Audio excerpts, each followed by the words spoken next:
Graça a bondoso Deus, continuação do capítulo, foi o 13 em Atos dos Apóstolos, agora é o 14, então é a continuação. Viviam plenos de alegria do Espírito Santo. Então assim, onde eles passavam, a alegria contagiava, porque esses são copos cheios, né? Onde quando eles vão caminhando, o Senhor vai com eles, e onde eles vão passando, pessoas vão sendo agraciadas, porque eles estão cheios do Espírito Santo.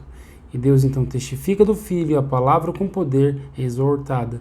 E aonde passar e cair essa água, a terra abunda. Contudo, é um copo que assim, quando cai água, volta para aquele copo e com acréscimo, então ele fica ainda mais cheio. Aumenta a capacidade do copo, né? Em Icônio, Paulo e Barnabé, como costumavam fazer, foram juntos à sinagoga dos judeus. Ali pregaram de tal maneira que numerosa multidão de judeus e gentios veio a crer. Então não foi pela pregação deles, mas é o Espírito Santo que estava no interior deles, quando ministrava, colocou naquelas pessoas a fé, colocou nelas o poder acreditar, abriu o discernimento, colocou-lhe ali, então, o temor, a busca a Deus, que é o princípio da sabedoria, e foram os que haviam de ser salvos acrescidos, né, em grandeza de espírito e de fé.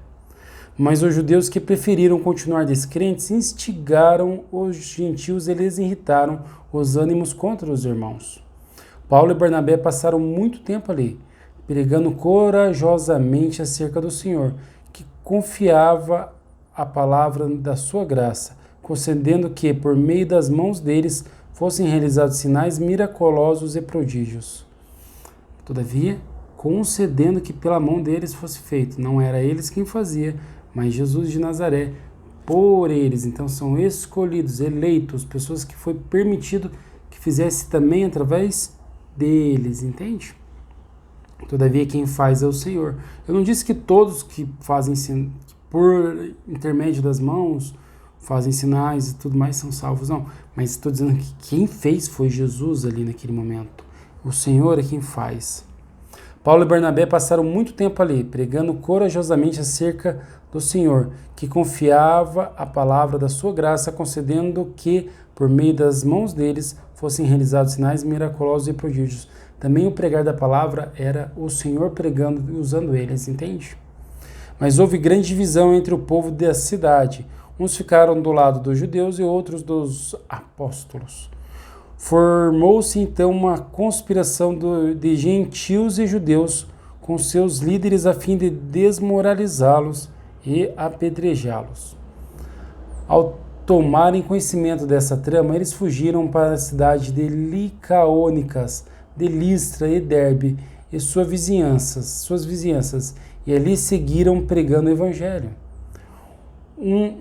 Em Listra vivia um homem paralítico dos pés, aleijado desde o nascimento, que passava os dias sentado e jamais havia conseguido andar.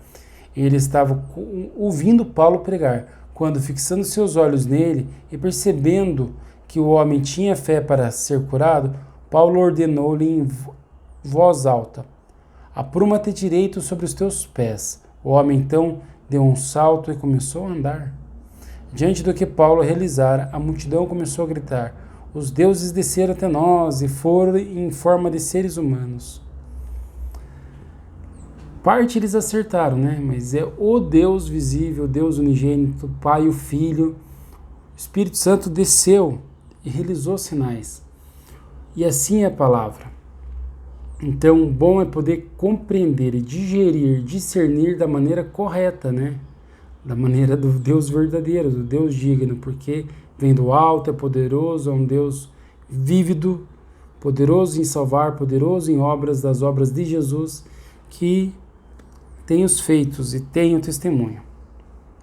Assim, a Barnabé deram o nome de Zeus e a Paulo chamaram Hermes, pois era ele quem falava com poder.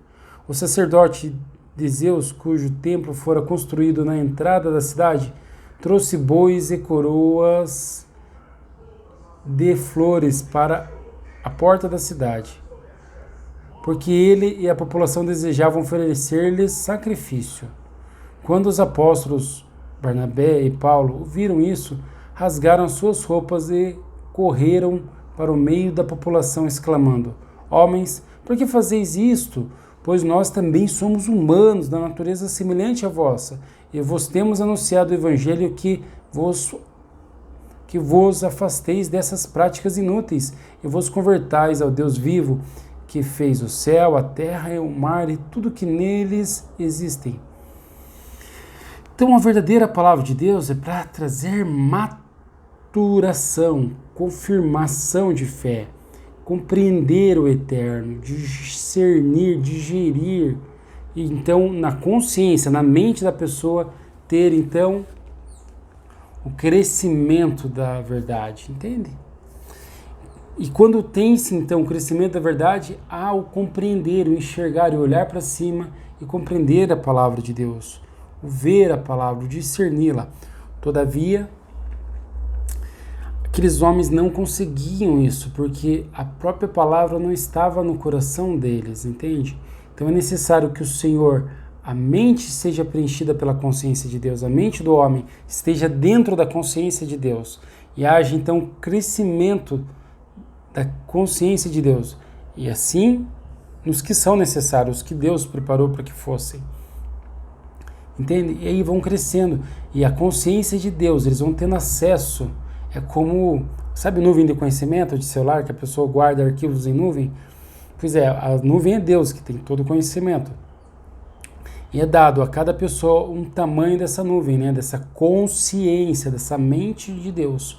E então, ali ela vai, quanto mais cresce aquela nuvem, mais ela vai podendo analisar sobre si, pelo conhecimento que Deus está ali entregando, vai compreender mais a vida, o amar, o semear, e Deus a guiando e ela agindo na fé. Então, agir na fé é quando você crê, Deus te conduz, porque Deus colocou o acreditar em você, e aumenta a fé, para que aumente então o testemunho. Tudo tem um porquê, e o porquê é para convergir para Cristo, para trabalhar para Ele, entende? Ou seja, para que o nome dele seja exaltado, assim ele te dando a vida eterna. Mas ao dar testemunho da palavra dele, ele fazendo em você. E te acrescendo, aquecendo e guardando. Então aqueles homens não tinham essa qualidade neles, por isso eles não conseguiam compreender. Falavam de Deus, tinham deuses, mas eles honravam a homens. Todavia, por isso veio a palavra, né? E hoje ainda assim, mas vai havendo a mudança. Deus está agindo, Deus está transformando pessoas, povos, culturas, religiões, sim, e salvando homens e mulheres, a qual foi determinado que assim fosse. Em tempos passados, ele permitiu que todas as nações andassem segundo seus próprios caminhos. No entanto, Deus não ficou sem dar testemunho sobre a sua própria palavra, pois demonstrou sua bondade enviando-vos do céu as chuvas e as estações das colheitas, cada uma a seu tempo, concedendo-vos sustento com fartura, enchendo os vossos corações de alegria. Essa chuva da graça. Então, o que acontece no físico é algo que Deus está fazendo no espiritual. Choveu, chuva de graça, alimento com fartura, poder ser acrescido de luz de Deus, conhecimento de Deus, e se alimentar dela, a mente alimentando e tendo bastante nutriente, crescendo em luz em volta de si, porque é uma luz que se expande da mente e está ao redor, e assim protege o homem para aquilo que está ainda ao redor dos corpos e pessoas, que Deus os guarde, né? Então Deus é quem faz essa obra boa. Mesmo com essas explicações, ainda foi difícil evitar que as multidões lhes homenageassem por meio de sacrifícios. Só o Senhor é Deus, é Ele quem está fazendo a obra. Ele faz através de pessoas, porque na verdade Ele age em oculto, sim, mas não é que Ele está se escondendo, Ele está se manifestando àqueles a quem há de ser manifestado e há de ser compreendido. E Ele também agracia almas. Então Deus, o oculto que eu falo, não nada de errado, mas no secreto, né, no mistério de Deus, Ele vai agindo, Ele usa pessoas. A obra dele é assim, Ele resgata essas pessoas e as salva e dá parte na vida com elas. Ele é maravilhoso.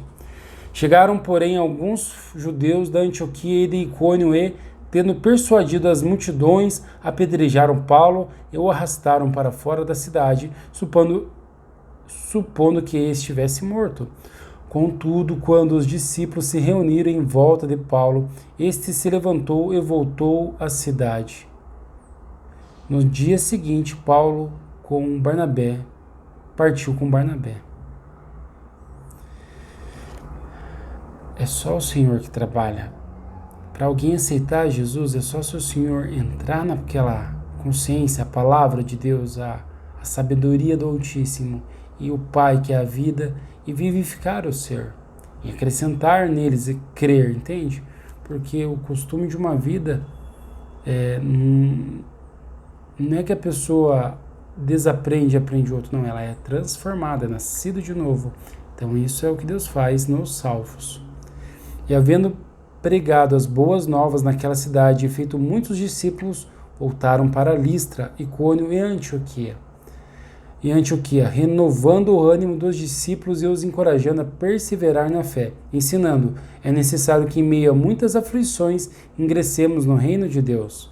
Então Paulo e Barnabé lhes constituíram presbítero em cada igreja, e tendo orado e jejuado, eles os consagraram aos cuidados do Senhor, em que haviam crido.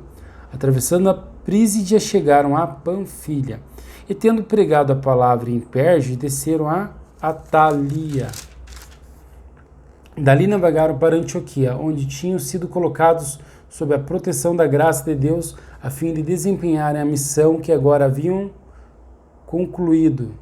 Assim que chegaram ali, reuniram a igreja e relataram tudo que Deus havia realizado por intermédio deles, e como abrir a porta da fé aos gentios, e permaneceram ali com os discípulos por longo tempo.